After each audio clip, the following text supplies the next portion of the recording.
தேப்போ மீனாட்சி சுந்தரனார். போட்டித் தேர்வுகளுக்கு படிக்கிற நீங்க எல்லாரும் இந்த பேரை நிச்சயம் கேள்விப்பட்டிருப்பீங்க. இன்னைக்கு நாம அவரை பத்தின ஒரு விரிவான ஆய்வுக்குள்ள போக போறோம். வணக்கம். இது வெறும் தகவல்களோட தொகுப்பு இல்ல, தேர்வு நோக்குல ஒவ்வொரு குறிப்பை எப்படி புரிஞ்சுக்கிறது, எப்படி ஞாபகம் வச்சுக்கிறதுன்னு பார்க்க போறோம். தேதிகள், விருதுகள், சிறப்பு பெயர்கள்னு எல்லாத்தையும் கவனமா பார்க்கலாம். அருமை. அப்போ அவரோட அடிப்படை வாழ்க்கை குறிப்புகள்ல இருந்து ஆரம்பிக்கலாம். முழு பெயர் தேப்போ மீனாட்சி சுந்தரனார். சுருக்கமா தேப்போ அப்படின்னு சொல்லுவாங்க. இது கூட ஒரு கேள்வியா வரலாம். ஆமா, அவரோட காலம், அதாவது அவர் வாழ்ந்த காலம் ஜான்வரி 8, 1901 இருந்து ஆகஸ்ட் 27, 1980 வரை. சரி, இந்த 1901, 1980ங்கிறத நீங்க நல்லா மனசுல பதிய வச்சுக்கணும். இது ஒரு நேரடி கேள்வி. அவர் பிறந்தது நம்ம சென்னையில சிந்தாதிரிப்பேட்டையில. ஓஹோ, சென்னையா? சரி. அவருடைய தந்தை பெயர் பொன்னுசாமி கிராமணி. அவருக்கு கிடைச்ச மிக முக்கியமான விருதுகள்னு பார்த்தா கலைமாமணி, அப்புறம் பத்மபூஷன். உண்மைதான். இந்த ஒவ்வொரு தகவலுமே ஒரு மதிப்பெண் கேள்விக்கான பதில்தான். பிறந்த ஊர், பெற்றோர் பெயர், விருதுகள் எல்லாமே முக்கியம். அடுத்து அவருக்கு வழங்கப்பட்ட சிறப்பு பட்டங்களை பார்க்கலாம். 2 முக்கியமான ஆதீனங்கள் அவருக்கு பட்டங்கள் கொடுத்திருக்கு. ஆதீனங்களா? ஆமா, ஒன்னு திருவாவடுதுறை ஆதீனம், இன்னொன்னு குன்றக்குடி திருவண்ணாமலை ஆதீனம். இது ரொம்ப முக்கியமான விஷயம். ஆதீனங்கள் சைவத்தையும் தமிழையும் வளர்க்கிற பெரிய பாரம்பரிய மடங்கள். அவங்க ஒருத்தருக்கு பட்டம் கொடுக்கறாங்கன்னா அது அவரோட தமிழ் பணிக்கும் சமய பணிக்கும் கிடைச்ச ஒரு மிகப்பெரிய அங்கீகாரம். கரெக்ட். எந்தெந்த ஆதீனங்கள்னு தேர்வுல கேட்க வாய்ப்பு இருக்கு. நிச்சயமா. திருவாவடுதுறை, குன்றக்குடி ரெண்டையும் ஞாபகம் வச்சுக்கணும். சரி, அந்த ஆதீனங்கள் கொடுத்த பட்டங்கள் என்னென்னு பாப்போம். பன்மொழி புலவர், பல்கலை செல்வர். ஆஹா, என்ன ஒரு ஆழமான பட்டங்கள். ஆமா, பன்மொழி புலவர்னா பல மொழிகள் தெரிஞ்சவர்னு புரியுது. ஆனா பல்கலை செல்வர்னா என்ன அர்த்தம்? அதாவது அவரோட அறிவும் ஆற்றலும் ஒரு தனிப்பட்ட பல்கலைக்கழகத்துக்கே சமம்னு அர்த்தம். ஒரு யூனிவர்சிட்டியில எவ்வளவு துறைகள் இருக்குமோ அவ்வளவு துறைகள் பத்தின ஞானம் அவர்கிட்ட ஒருத்தர்கிட்டயே இருந்துச்சு. அதுதான் அந்த பட்டத்தோட சிறப்பு. கேட்கவே பிரமிப்பா இருக்கு. அப்போ அவருடைய பன்மொழி புலமை பத்தி பாப்போமா? பார்க்கலாம்.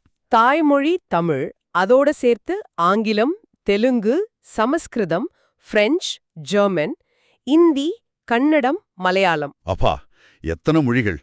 இதுதான் அவரை ஒரு உலக அறிஞரா மாத்தினது. ஆமா, திராவிட மொழிகளான தெலுங்கு, கன்னடம், மலையாளம் இருக்கு. சரி. செம்மொழியான சமஸ்கிருதம் இருக்கு. ஐரோப்பிய மொழிகளான ஆங்கிலம், பிரெஞ்சு, ஜெர்மன், அப்புறம் இந்தி. இதுல இருந்து எப்படி கேள்வி வரும்னா, தேப்போமி அறிந்திருந்த திராவிட மொழிகள் யாவை, அல்லது அவர் அறிந்திருந்த ஐரோப்பிய மொழி ஏதுன்னு கேட்கலாம். அதனால இந்த பட்டியலை நீங்க நல்லா பாத்துக்கணும். அடுத்து அறிஞர் பெருமக்கள் அவருக்கு வழங்கின சிறப்பு பெயர்கள். ஓகே. முதல்ல பெருந்தமிழ் மணி. இத வழங்கியது சிவபுரி சன்மார்க்க சபை. இதுல ஒரு கூடுதல் சிறப்பு இருக்கு. என்ன அது? இந்த விழா முன்னாள் முதலமைச்சர் காமராஜர் தலைமையில நடந்தது. ஓ, அப்போ இது ரொம்ப முக்கியமான ஒரு நிகழ்வு. காமராஜர் முன்னிலையில இந்த பட்டம் கொடுத்திருக்காங்கன்னா அதோட முக்கியத்துவம் இன்னும் அதிகமாகுது. அடுத்தது ரொம்ப பிரபலமான ஒரு பட்டம், நடமாடும் பல்கலைக்கழகம். ஆமா, இதை யார் கொடுத்ததுன்னு பலமுறை தேர்வுல கேட்டிருக்காங்க. இத வழங்கியவர் திரு வி. கா. கரெக்ட், திருவிகா தான் இதை சொன்னார். தேப்போமிய பார்க்க போனா ஒரு நூலகத்துக்கே போயிட்டு வந்த மாதிரி இருக்கும்னு சொல்லுவாங்க. அதுக்கு பொருத்தமான பட்டம் இது. இது தவிர இலக்கிய வித்தகர்னு ஒரு பட்டம் அவருக்கு இருந்திருக்கு. சரி, இந்த பட்டங்கள், அதை வழங்கியவர்கள், இது ஒரு முக்கியமான பொறுத்துக பகுதி. இப்போ அவருடைய படைப்புகளுக்கு வருவோம். முதல்ல தமிழ் நூல்கள். முதல் பகுதியை பார்க்கலாம். சரி. வள்ளுவரும் மகளிரும், வள்ளுவர் கண்ட நாடும் காமமும். ஓகே, வள்ளுவரை பத்தி 2 நூல்கள். ஆமா. அடுத்து அன்பு முடி, தமிழா நினைத்துப் பார், நீங்களும் சுவையுங்கள், பிறந்தது எப்படியோ. இந்த தலைப்புகளெல்லாம் ரொம்ப சுவாரஸ்யமா இருக்கு. அப்புறம் மொழியியல் சம்பந்தமா கால்டுவெல் ஒப்பிலக்கணம், அடிச்சொற்கள். இது ரொம்ப முக்கியமான புத்தகம். அவருடைய மொழியியல் புலமைக்கு இது ஒரு சான்று. இது மட்டும் இல்லாம அவர் மொழிபெயர்த்த ஒரு நூலும் இருக்கு, மனோதத்துவ சாத்திரம். அப்படியா? உளவியல் சார்ந்த நூலையா? இது அவரோட ஆய்வுகளோட பரந்த தன்மையை காட்டுது. இப்போ தமிழ் நூல்களோட 2ஆம் பகுதி, காணல் வரி. சிலப்பதிகாரத்துல வர்ற காணல் வரியா? ஆமா. அடுத்து சமணத்தமிழ் இலக்கிய வரலாறு, கல்வி சிந்தனைகள், தமிழ் மணம், தமிழும் பிற பண்பாடும், வாழும் கலை. அடேங்கப்பா, சமணம், கல்வி, பண்பாடு, வாழ்வியல்னு எல்லா தலைப்பிலையும் எழுதியிருக்காரு. கடைசியா தமிழ் மொழி வரலாறு, மொழியியல் விளையாட்டுகள், 10 பாட்டு ஆய்வு. இதுல தமிழ் மொழி வரலாறுங்கிற புத்தகம் இன்னைக்கும் மொழி வரலாறு படிக்கிற மாணவர்களுக்கு ஒரு அடிப்படை நூல். அவரோட ஆய்வு பரப்பு பாருங்க, சங்க இலக்கியத்திலிருந்து சமகால கல்வி வரைக்கும் விரிஞ்சிருக்கு. தமிழ்ல மட்டும் இல்ல, அவர் ஆங்கிலத்திலயும் பல நூல்களை எழுதியிருக்காரு. ஆமா, இதுதான் தமிழின் பெருமைய உலக அரங்குக்கு கொண்டு போச்சு. அந்த நூல்கள் A History of Tamil Language, Tamil மொழி வரலாறு, A History of Tamil Literature, Tamil இலக்கிய வரலாறு, Philosophy of திருவள்ளுவர், அட்வைதா இன் தமிழ், அப்புறம் Tamil A Bird's Eye View. இதெல்லாம் ரொம்ப முக்கியம்.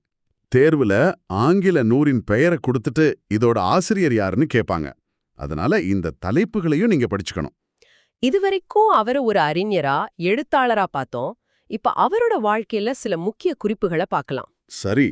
இவர் பாண்டிச்சேரியில மாரிசித்தல் லயோலா கல்லூரியில தமிழ் வித்வான் தேர்வுல முதல் மாணவனா தேர்ச்சி பெற்றார். ஓ, முதல் மாணவனா? அது மட்டுமல்ல, அவர் ஒரு சென்னை உயர்நீதிமன்ற வழக்கறிஞர். அப்படியா? இது ஒரு ஆச்சரியமான தகவல். ஆமா, சமூக பணியிலும் ஈடுபட்டிருக்காரு. அரிசனங்களுக்காக இரவு பள்ளி தொடங்கியிருக்காரு. இது அவரோட சமூக அக்கறையை காட்டுது. அதுக்கும் மேல நாட்டு விடுதலைக்காக போராடி 1944ல சிறைக்கும் போயிருக்காரு. ஆக அவர் ஒரு கல்வியாளர், சட்ட வல்லுனர், சமூக சீர்திருத்தவாதி, விடுதலை போராட்ட வீரர். எவ்வளோ பரிமாணங்கள் பாருங்க. கல்வித்துறையில அவருடைய சாதனைகள் இன்னும் பெருசு. அண்ணாமலை பல்கலைக்கழகத்துல இருந்த மொழியியல் துறைய மொழியியல் உயராய்வு மையமா மாத்தின பெருமை அவரைய சாரும். இது ஒரு வரலாற்று சிறப்புமிக்க பங்களிப்பு. தமிழ்நாட்டுல மொழியியல் ஆய்வுகளுக்கு ஒரு நிரந்தரமான, வலுவான அடித்தளம் போட்டது அவர்தான். அப்புறம் அமெரிக்காவில சிகாகோ பல்கலைக்கழகத்துல தமிழ் கல்வி தொடங்கும்போது அங்கே முதல் தமிழ் பேராசிரியரா பணியாற்றினார். இது அவருடைய சர்வதேச அங்கீகாரத்தை காட்டுது. அவருக்கு கிடைச்ச மற்ற விருதுகள் பத்மபூஷன், கலைமாமணி, இது தவிர சாகித்ய அகாதமி ஃபெல்லோஷிப். இந்த சாகித்ய அகாதமி ஃபெல்லோஷிப்புங்கிறது ரொம்ப முக்கியம். சாகித்ய அகாடமி ஒரு எழுத்தாளருக்கு வழங்கும் மிக உயரிய கௌரவம் அது. அவர் சில முக்கிய நிறுவனங்களுக்கு தலைவராகவும் இருந்திருக்கார். சொல்லுங்க. அனைத்திந்திய பல்கலைக்கழக தமிழாசிரியர் மன்றத்தின் தலைவர். அனைத்திந்திய அளவிலா? இது தேசிய அளவுல அவருடைய செல்வாக்கு காட்டுது. ஆமா, அது மட்டும் இல்லாம தமிழ் மொழியியலின் முதல் தலைவராகவும் தன்னுடைய இறுதி காலம் வரைக்கும் அதன் தலைவராகவும் இருந்திருக்கார். அப்போ அந்த துறையை உருவாக்கி வளர்த்து இறுதி வரைக்கும் வழிநடத்தினது அவர்தான். அவருடைய அர்ப்பணிப்பு அபாரமானது.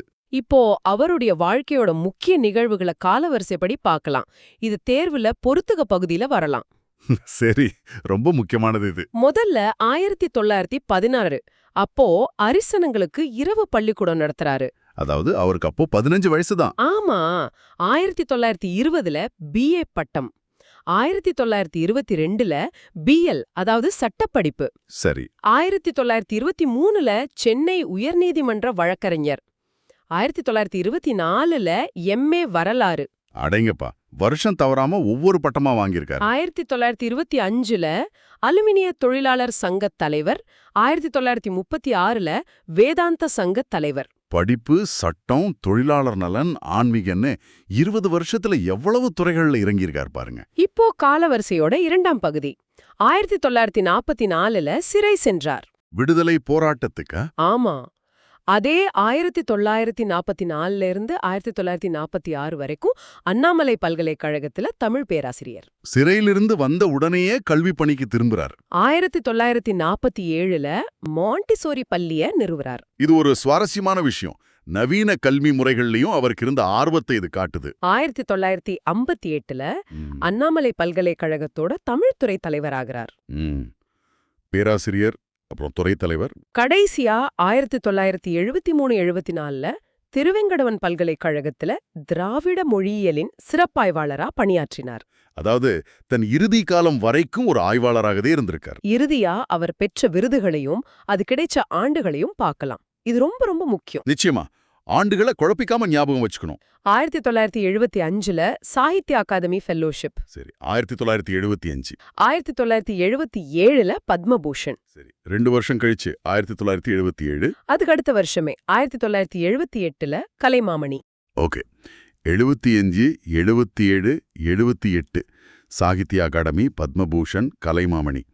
இலக்கியம், தேசம், மாநிலம்னு எல்லா மட்டத்திலையும் உச்சகட்ட அங்கீகாரம் அவருக்கு கிடைச்சிருக்கு. தேப்போமியோட வாழ்க்கையை இப்படி முழுமையா பார்க்கும்போது அவரை ஒரு தமிழறிஞர்னு ஒரு வார்த்தையில அடக்கிடவே முடியாது. அவர் ஒரு வழக்கறிஞர், சமூக சீர்திருத்தவாதி, விடுதலை போராட்ட வீரர், கல்வியாளர், நிர்வாகின்னு பல முகங்களை கொண்டவர். உண்மைதான். இவ்வளவு தகவல்களையும் பார்த்த பிறகு ஒரு சிந்தனை உங்ககிட்ட விட்டுட்டு போறேன். இன்னைக்கு நாம எல்லாரும் ஒரு குறிப்பிட்ட துறையில மட்டும் நிபுணத்துவம்